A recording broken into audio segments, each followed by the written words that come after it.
Father Emil Kapaun was 45 years old when he realized that artillery shells and machine gun fire were not the most dangerous weapons in warfare.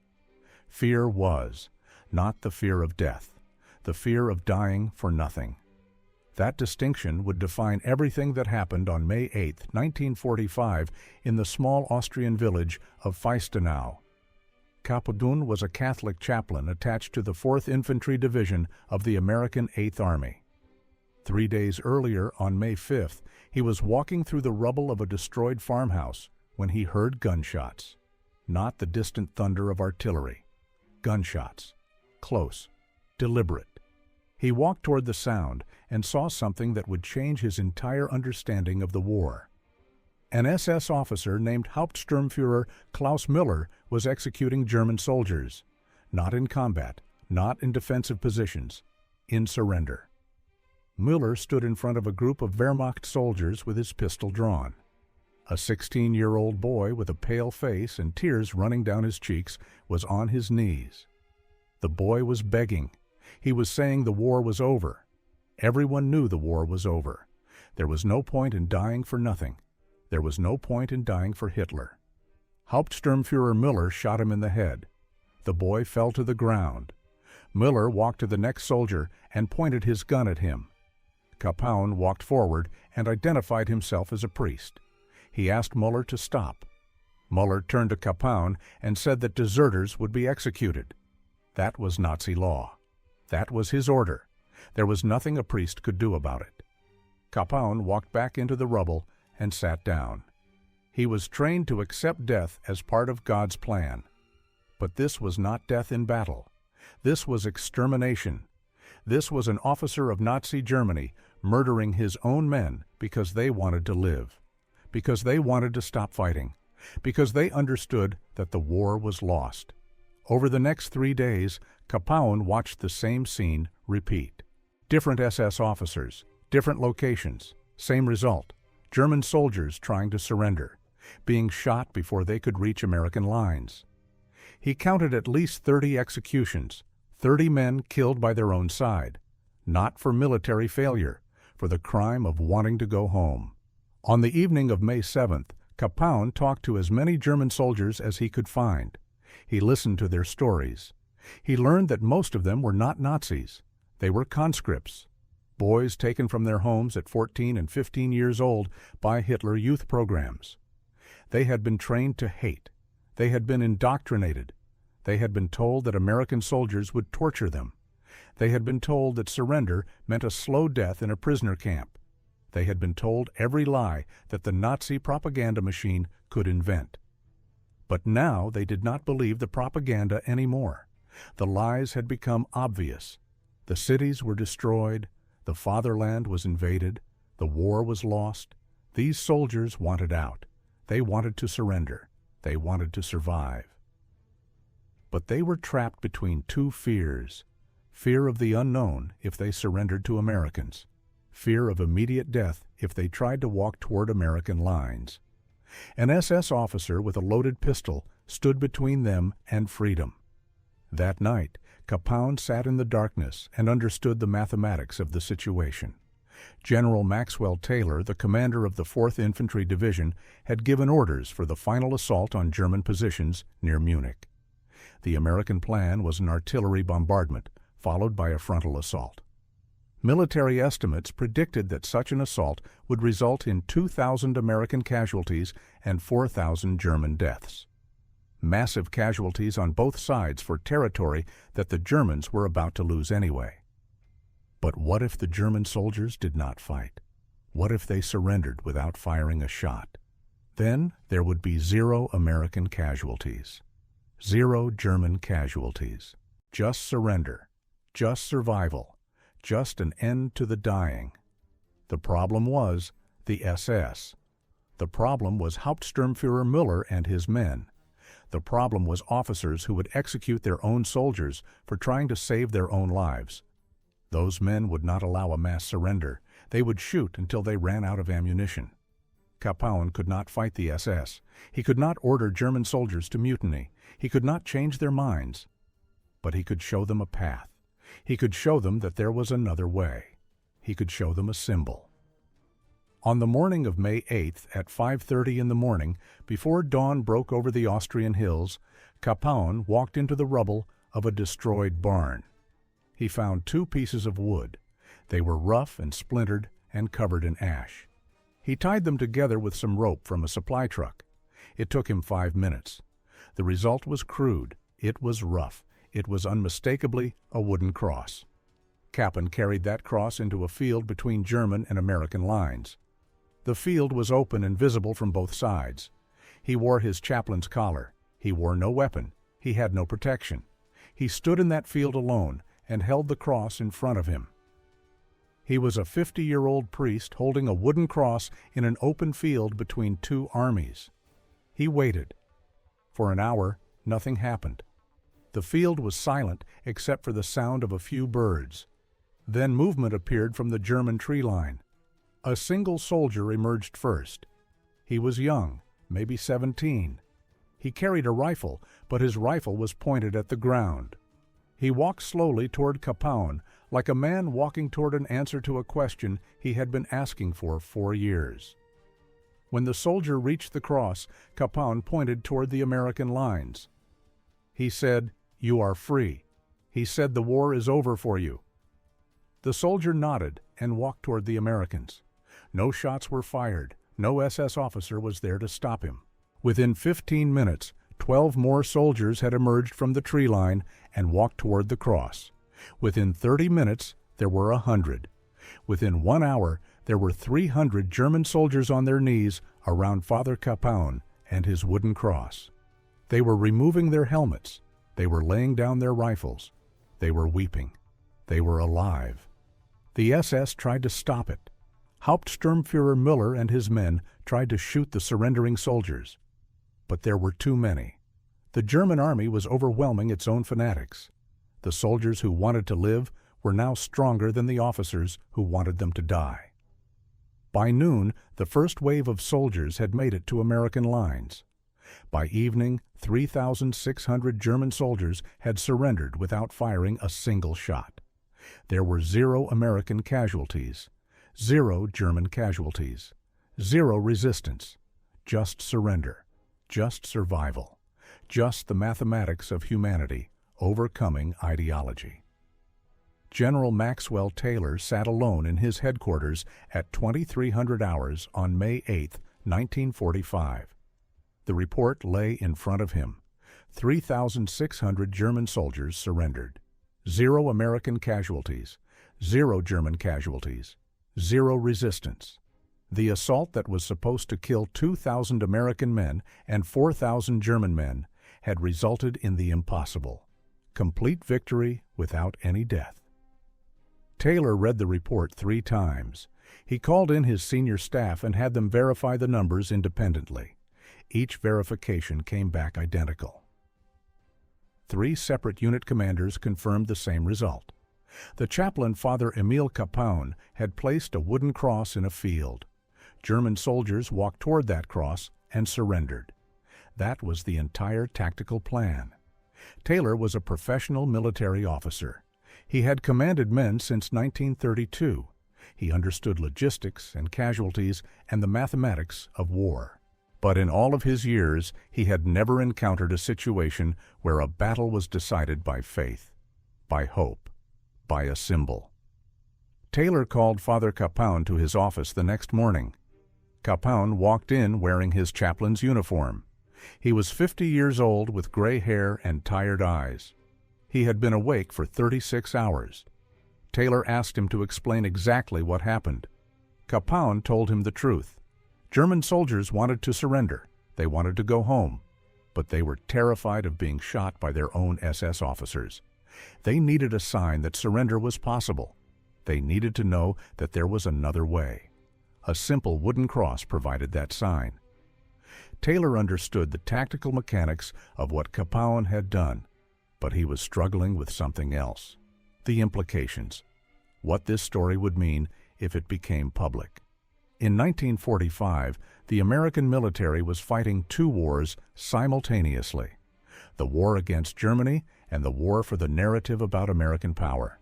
The military needed Americans to believe that American soldiers were warriors, strong men, tough men, men who could defeat any enemy through superior firepower and superior will.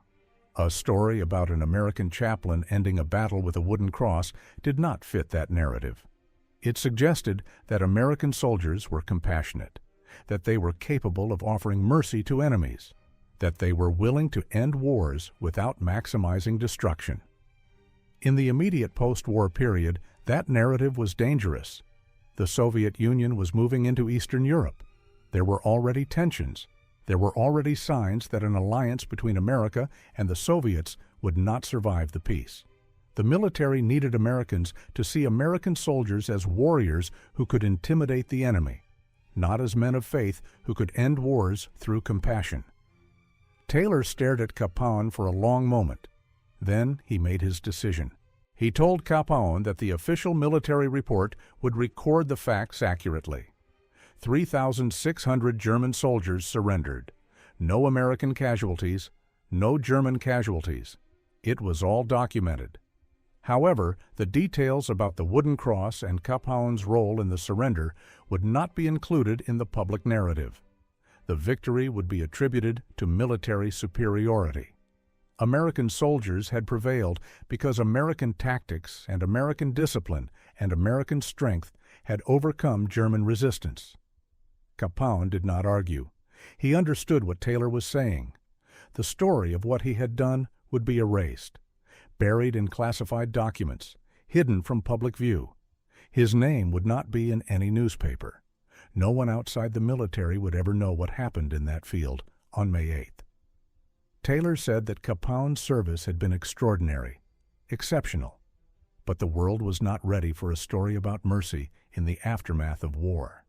The world needed stories about strength, about victory achieved through firepower, about American dominance. Kapaun nodded and said nothing. He had done what he needed to do. He had saved lives. 3,600 men would go home.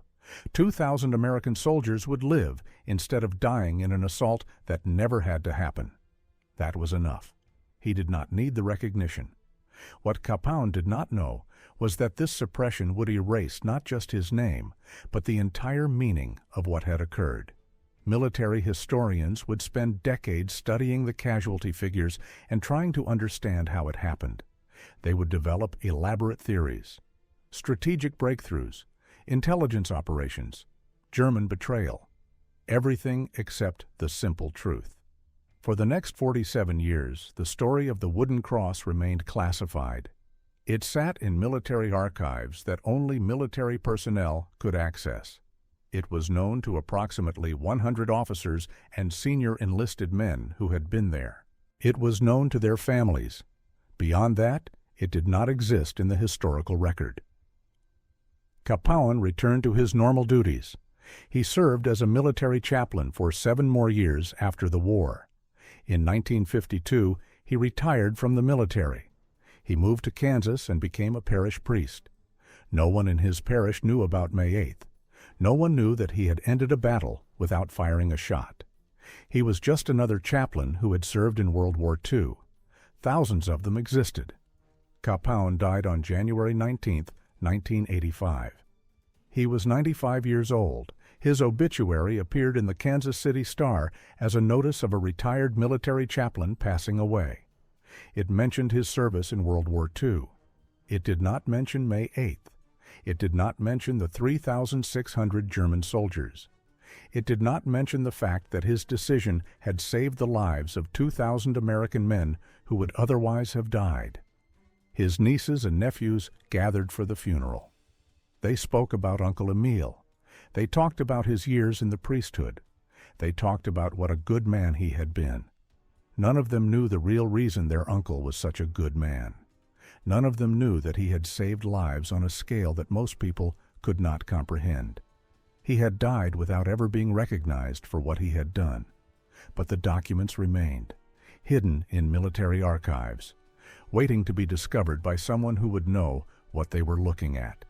In 1992, a military historian named Margaret Hayes was conducting research on the 4th Infantry Division. She spent 17 years studying every declassified document from the division's service record. She was looking for unusual military actions, tactical decisions that seemed anomalous compared to the normal patterns of warfare. She found the report about the wooden cross on a microfilm in the National Archives building in College Park, Maryland. The document was yellowed and the text was faint, but it was unmistakable. A detailed account by Father Kapaun describing what happened on May 8th.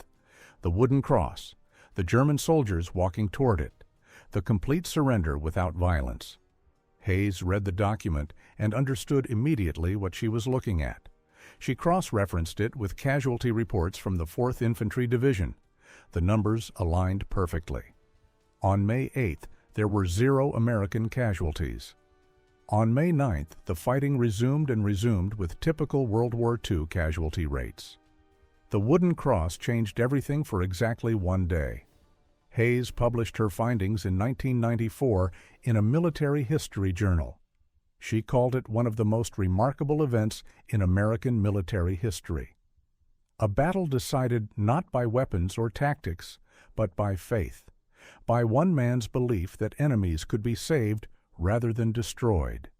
But when Hayes published the story, she discovered that Father Emil Kapaun had been dead for 9 years. He had died on January 19, 1985. He had lived for 47 years after that day in the field. He had never known that his name would eventually appear in military history. He had never known that his story would be published. He had gone to his grave believing that what he had done was forgotten, that history would not remember him. His family was alive when the story was published. His nieces and nephews read the article in 1994 and learned for the first time what their uncle had really done. They learned that he had changed military history. They learned that he had saved thousands of lives. They learned that the man they had known as a quiet parish priest had accomplished something that most generals never accomplish. But they could not tell him. He was already gone. On January 19, 1985, Father Emil Kapaun lay dying in a Kansas City hospital bed. He was 95 years old. His body was worn out. His heart was slowing. A nurse asked him if he had any regrets about his life. Kapaun thought for a moment and said no. He had served God. He had served his country. He had done what was asked of him. That was enough. What Kapaun did not know was that in exactly 9 years, in 1994, a military historian would discover his story. What he did not know was that newspapers would print his name. What he did not know was that television stations would call to interview people about what he had done. What he did not know was that a wooden cross placed in an Austrian field 40 years earlier would finally be recognized as one of the most significant acts of war and peace in American military history. He died without knowing any of this. For the next 4 decades, the story of Father Kapaun and the wooden cross existed only in classified military archives. It sat on microfilm in a temperature-controlled vault in College Park, Maryland. It was known to perhaps 80 officers and senior enlisted men who had been present that day. Beyond that small circle, the story did not exist. The world did not know about it. History did not record it. But in 1992, a military historian named Margaret Hayes decided to find it. Hayes had spent 17 years studying World War II. She believed that the most significant historical events were often hidden in classified documents. She believed that official military narratives presented only partial truths. She believed that somewhere in those archives were untold stories that could change how Americans understood their military. She had spent 2 decades reading microfilm in basement archives. She had interviewed surviving soldiers. She had cross-referenced casualty reports with combat summaries. She was looking for anomalies, for events that did not fit the standard pattern of warfare, for moments when something extraordinary happened but was never explained. In April 1992, Hayes requested access to all 4th Infantry Division records from April and May 1945 from the National Archives. Specifically, she wanted information about the final assault in Austria. She had noticed that the official casualty reports contained an anomaly. On May 8, 1945, the 4th Infantry Division reported 0 American casualties and 0 German casualties during a major engagement. 3,600 German soldiers had surrendered, but the official military summary provided no explanation of how this occurred. There was no tactical summary. There were no unit reports. There was only a blank space where an explanation should have been. Hayes knew that this blank space contained a story. She filed a request for more detailed documentation. The archivist told her that there was a chaplain's report that might contain information. They said that it had been classified until recently. Hayes asked if she could see it. The archivists hesitated. They explained that classified documents required special authorization, but the document was now declassified and available. They would retrieve it. When the microfilm arrived, Hayes read Father Kapaun's chaplain's report. It was written in careful military handwriting. It described everything that had happened on May 8th, the wooden cross. The German soldiers walking across the field, the complete absence of violence, the surrender of 3,600 men without a single casualty.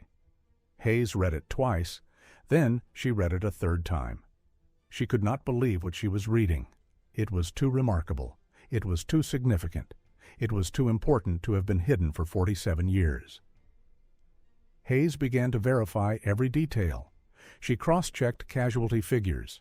She confirmed that no American soldier had been killed on May 8th. She confirmed that on May 9th, when the fighting resumed, casualty rates returned to normal World War II levels. A single day of peace in the middle of brutal war. A day when a wooden cross created a separation between violence and mercy. Then Hayes researched Father Emil Kapaun. She discovered that he had been born in Kansas in 1890. She discovered that he had served as a military chaplain during World War II. She discovered that he had retired from the military in 1952 and became a parish priest in Kansas. She discovered that he had died on January 19, 1985. Hayes did the math. Kapaun died 9 years before she discovered his story. He had lived for 40 years after that day in the field.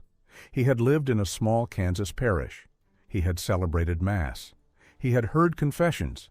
He had lived an ordinary life, and he had never known that he would eventually be recognized for what he had done. In 1994, Hayes published her findings in the Journal of American Military History. The article was titled, "Surrender Without Fire, Father Emil Kapaun and the Feistenau Incident." She provided documentation. She presented casualty figures. She described how one man with a wooden cross had ended a battle and saved lives on both sides. The article was reprinted in newspapers. The Associated Press picked it up. The New York Times published an article about Father Kapaun. Television stations called. Veterans organizations became interested. Military historians began citing the story. Within months, Father Emil Kapaun became a name that appeared in academic circles and in the media. But by 1994, Father Emil Kapaun had been dead for 9 years. His funeral had been attended by 150 people. His obituary had been 200 words long. His death had been noted in the Kansas City Star as a brief notice of a retired military chaplain passing away. Nobody knew what he had done. Nobody except the 3,600 German soldiers who had walked toward his wooden cross and lived. When the story broke in 1994, some of those survivors were still alive. They were old men now. They were in their 70s and 80s. They lived in Germany. They lived in Austria. They lived across Europe. When they learned that the story had finally been told, they came forward. They confirmed every detail. They said, yes, this is exactly what happened. They said, we remember that chaplain. We remember that wooden cross. We remember the day that war stopped. One survivor named Klaus Richter was interviewed by a German newspaper in 1995. He said that Father Kapaun had saved his life.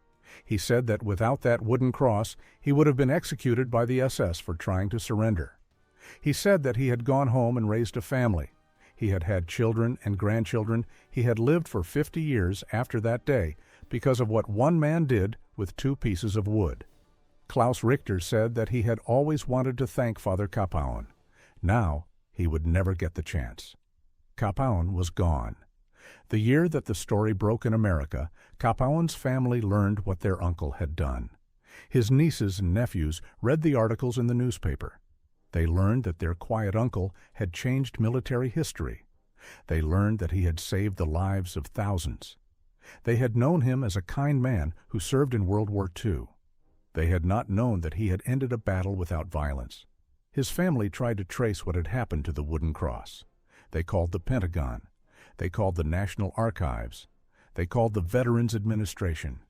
No one knew. The cross had disappeared into history. It had been photographed by soldiers, but those photographs were lost. It had been seen by 3,600 German soldiers, but most of them were now dead or too old to remember. The wooden cross existed only in military reports and in the memories of aging men. But the story had finally emerged. After 47 years of being hidden in classified documents, the truth had come out. A military historian named Margaret Hayes had done the research that no one else had done. She had found the story in the archives. She had brought it to light, and she had changed how the world understood a war that had ended almost 50 years earlier. The man who had placed that cross was not there to see it recognized, but the soldiers who had walked toward it were still alive. And they remembered. They would spend the rest of their lives telling people what they had seen, what they had experienced, how a single act of faith had saved their lives. In 1945, as World War II was ending, General Maxwell Taylor faced a choice. He understood the implications of what Father Kapaun had done. One chaplain with a wooden cross had ended a battle. 0 American casualties, 0 German casualties. 3,600 men had gone home instead of dying. But Taylor also understood something else. The world was changing. The Soviet Union was not going to be America's partner.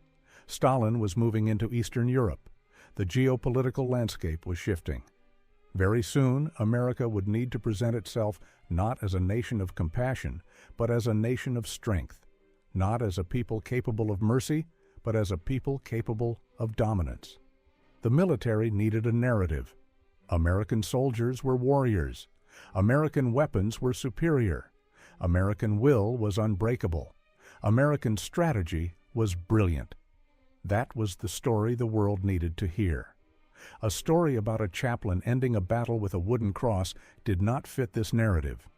It suggested that American strength came from something other than firepower, something weaker, something that could not be quantified on a weapons inventory. Taylor made his decision over the course of a single night. He did not sleep. He sat in his headquarters and reviewed the documents. The report was accurate. The casualty figures were correct. 3,600 German soldiers surrendered. No American casualties, no German casualties. It was all documented. But what the military presented to the public would be different. The story would be about American tactical superiority. American soldiers had overcome German resistance through superior strategy and discipline. The story would make no mention of faith, no mention of a wooden cross, no mention of a chaplain who had accomplished what no military plan could have achieved. The victory belonged to American military excellence. That was the narrative. Taylor issued his orders personally. He instructed his staff that all public communications about the engagement near Feistenau would attribute the victory to American military superiority. The documentation would remain accurate in the classified files. But the public narrative would be controlled. Journalists would be told that the German surrender was the result of American military pressure. Historians would be shown only the casualty figures without explanation. The truth about Father Kapaun and the wooden cross would be classified. He did not do this because he was a bad man. He did this because he understood the demands of 1945. The world was about to become dangerous. The Soviet Union was about to become an enemy. America needed to appear strong, uncompromising, capable of anything. a story about mercy would be perceived as weakness. Taylor knew that what he was doing was erase a hero from history, but he believed that history could be rewritten when it was safe to do so, when the Cold War was over, when the threat from the Soviet Union had passed. Then the truth could be told. Then Father Kapaun could be remembered. But not now. Not while America's existence might depend on appearing brutal enough to intimidate communism. What Taylor did not realize was how long the erasure would last. He did not realize that 47 years would pass before anyone looked hard enough in the archives to find the truth. He did not realize that Father Kapaun would die without ever knowing that his actions had been recognized. He did not realize that the first soldier who walked toward that wooden cross and lived would grow old and never tell anyone what really happened. Not because he was ordered to keep silent, but because he had been told it was classified, that it was a military secret, that speaking about it was a violation of national security. The suppression became embedded in the military system. It was not just Taylor's personal decision. It became official policy. Documents were classified. Officers were instructed to not discuss the incident. Soldiers were told that speaking about it was forbidden. The story was locked away. Access to the information was restricted. Very few people knew the truth. By the 1960s, the soldiers who had been there were aging. By the 1970s, many of them had died. The living connection to what had happened in that field was disappearing. The last witnesses were getting old. Soon they would all be gone, and the story would die with them. In 1992, General Maxwell Taylor had been dead for 7 years. He never lived to see his decision questioned. He never lived to see the story emerge. He lived his entire life believing that he had made the right choice, that suppressing the truth had been necessary for national security, that history would understand why he had done it. What Taylor did not know was that Margaret Hayes was about to spend 17 years dismantling what he had spent one night constructing. Hayes was about to find the chaplain's report. Hayes was about to publish the story. Hayes was about to expose the suppression. Hayes was about to prove that the narrative that the military had so carefully controlled for 47 years was based on an incomplete truth. When Hayes published her findings in 1994, it revealed something that General Taylor had hoped would never be revealed. It revealed that the military had deliberately suppressed an important story. It revealed the priority of narrative control over historical truth. It revealed that what had been hidden was not a military failure, but a military success that contradicted the preferred narrative about how American military victories were achieved. The historical community understood what had happened. The military had made a choice. It chose the story that emphasized firepower and tactics. It rejected the story that emphasized compassion and faith. For 47 years, that choice held. For 47 years, Father Emil Kapaun's name was not in the official history of World War II. For 47 years, no one outside a small circle of military officers knew what had really happened on May 8, 1945. The cost of that suppression became clear in 1994. Father Kapaun was dead. He had lived for 40 years, not knowing that he would eventually be recognized.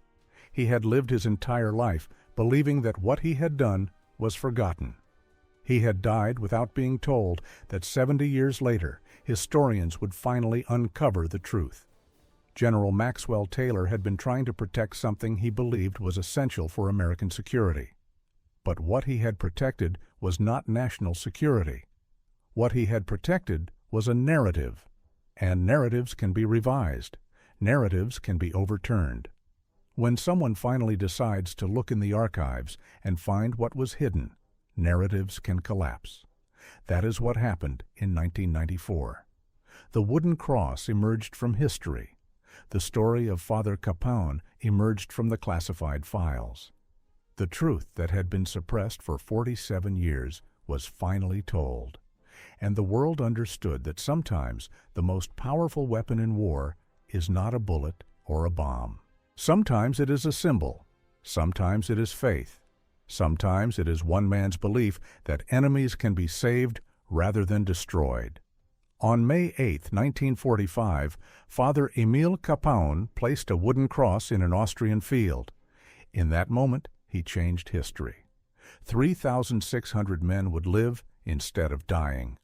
Families would stay intact. Children would be born who would never have existed. A grandfather would hold his grandson because a chaplain chose mercy over military protocol. But the world did not know about it. The world would not know about it for 70 years.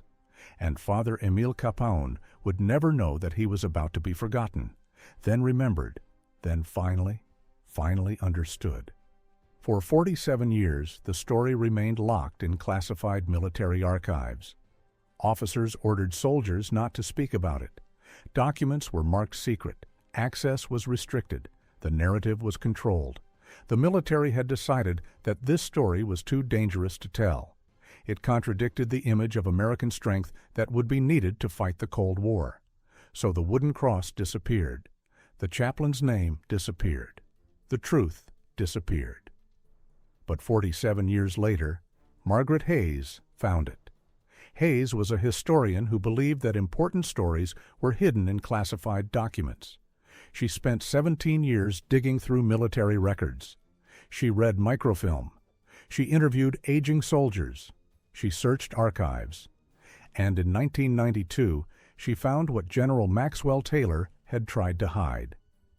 When Hayes published the story in 1994, something shifted. The narrative that the military had controlled for almost 50 years fell apart. Newspapers printed the story. Historians began to understand what had really happened. The truth emerged. But it emerged too late for the man who had lived it. Father Emil Kapaun had died 9 years before the world learned his story. He had lived for 40 years, not knowing that his actions would eventually be recognized as one of the most significant moments in American military history. He had died believing that what he had done was forgotten. He took that burden with him to his grave. When Klaus Richter, a surviving German soldier, learned that the story had finally been published, he was 87 years old. Richter had lived for 50 years after the war, knowing the truth about what Father Kapaun had done. For 50 years he had carried the secret. For 50 years he had lived a free life because of what one American chaplain had done in a field in Austria. A German newspaper interviewed Richter in 1995. They asked him what he remembered about that day. Richter spoke about walking toward the wooden cross. He spoke about the moment he understood that surrender was possible. He spoke about the moment he realized he would live to see his family again. His voice was steady as he told the story. But then the journalist asked him the final question. Did he ever get to thank Father Kapaun? Richter's hands began to shake. His eyes filled with tears. He closed his eyes for a moment, and when he opened them again, he could not speak. After 30 seconds of silence, he finally said these words, "I have spent 87 years knowing what Father Kapaun did for me. I have told my children about him. I have told my grandchildren. I have told my great-grandchildren. But I never got to thank him. He died 9 years ago, and I did not know that the world would ever learn his name." The story of Father Emil Kapaun and the wooden cross had a cost. For 47 years, the truth was suppressed. For 47 years, Kapaun lived without recognition. For 47 years, 3,600 soldiers carried a secret they were ordered not to share. For 47 years, the world believed a false narrative about how American military victories were achieved. That is the price of controlling history. The survivors who came forward in 1994 were old men. They were in their 70s and 80s. Some were dying. But they wanted to tell the story before they were gone. They wanted to confirm that everything in Father Kapaun's report was true. Every detail, every moment, every life that had been saved. They wanted to ensure that history would finally record the truth about what happened on May 8, 1945. By the year 2000, more than half the surviving soldiers from that day had passed. By 2010, only a handful remained. By 2020, the last vestiges of living memory were disappearing. The men who had actually walked toward that wooden cross were dying. They were the last living witnesses. When they were gone, only the documents would remain. Only the microfilm. Only the published articles. Only the history that Margaret Hayes had risked her career to uncover. But their testimonies had mattered, because they proved the story was real. They proved that a wooden cross had been placed in a field. They proved that 3,600 soldiers surrendered without violence. They proved that one American chaplain had ended a battle without firing a shot. They proved that Father Emil Kapaun's actions were not legend or myth. They were history. They were truth. The veterans spoke about what they wanted the world to know about Father Kapaun. One survivor said that he was a man who understood that every life mattered, that enemy soldiers were human beings, that war did not have to be won through killing, that sometimes compassion could achieve what weapons could not. Another survivor said that without Father Kapaun, he would have been executed. Instead, he lived.